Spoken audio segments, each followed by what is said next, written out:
तो गुजरात की सियासत की अब हम बात करेंगे, आगे बढ़ते हैं। गुजरात की सियासी लड़ाई से एक चौंकाने वाली तस्वीर सामने आई है।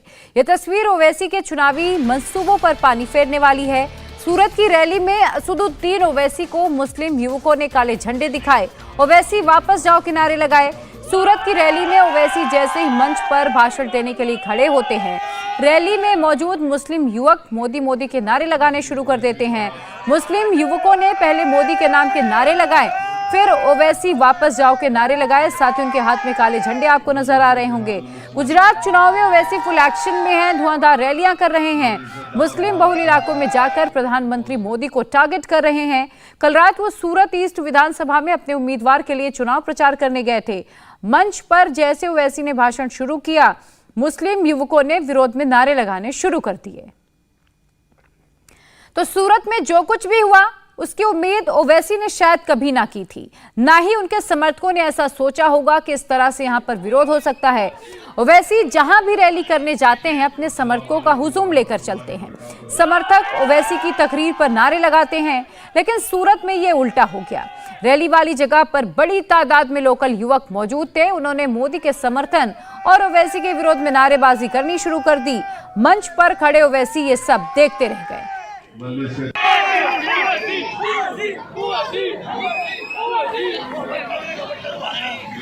अस्सलाम वालेकुम वरहमतुल्लाहि वबरकातुहू।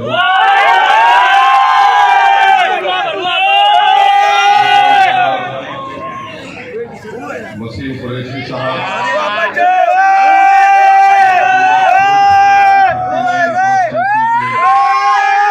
मजलिस इत्तेहादुल मुस्लिमीन,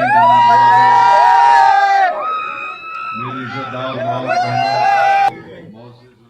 तो ओवैसी को जब सूरत में मुस्लिम युवकों ने काले झंडे दिखाए तो हर रैली में मुस्लिम कार्ड खेलने वाले ओवैसी ने दलित कार्ड खेलना शुरू कर दिया।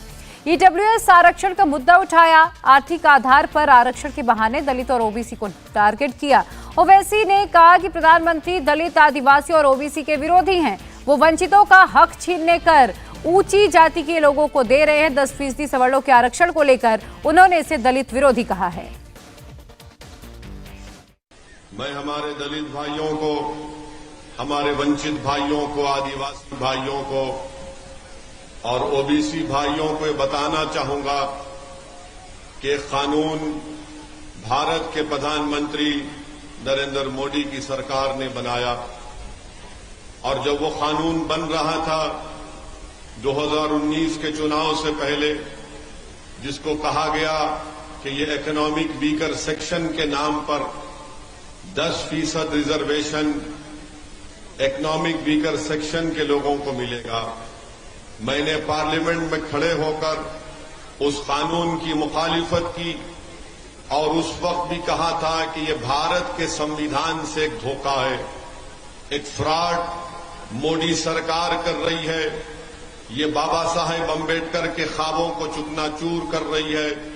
इस तरह का कानून बनाकर मैं न सिर्फ गुजरात बल्कि पूरे भारत के हमारे दलित, आदिवासी और ओबीसी सेक्शन के भाइयों और बहनों को बताना चाहूंगा कि इस कानून के जरिए बीजेपी ने, भाजपा ने जो इकोनॉमिक वीकर सेक्शन के नाम पर कानून बनाया, वो ईडब्ल्यूएस का कानून नहीं है बल्कि वो अपर कास्ट का कानून बनाया गया।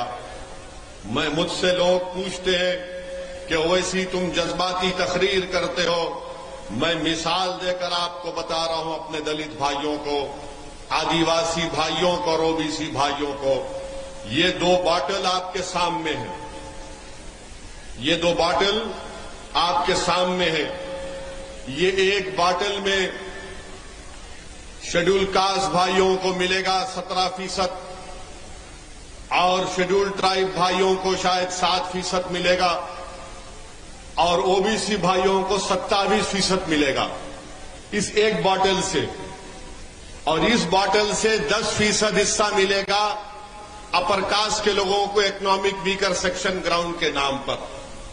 अब गुजरात के दलित भाइयों को, आदिवासी भाइयों बहनों को और ओबीसी के हमारे जिम्मेदारों को सोचना है कि एक बॉटल से 3 लोगों को अपना हिस्सा मिलना है और मोदी सरकार ने एक बॉटल से 10% इकोनॉमिक वीकर सेक्शन के नाम पर रिजर्वेशन दे दिया। अब आप बताइए कि कौन आपका हमदर्द है, कौन आपसे आपका हक छीनना चाह रहा है। और इसीलिए मैंने उस वक्त पार्लियामेंट में कहा था कि कानून बाबा साहिब अम्बेडकर के ख्वाबों को चूकनाचूर करेगा। इंडिया टीवी हर वक्त हर जगह डाउनलोड करने के लिए सर्च करें India TV news Google play store या ऐप स्टोर पर।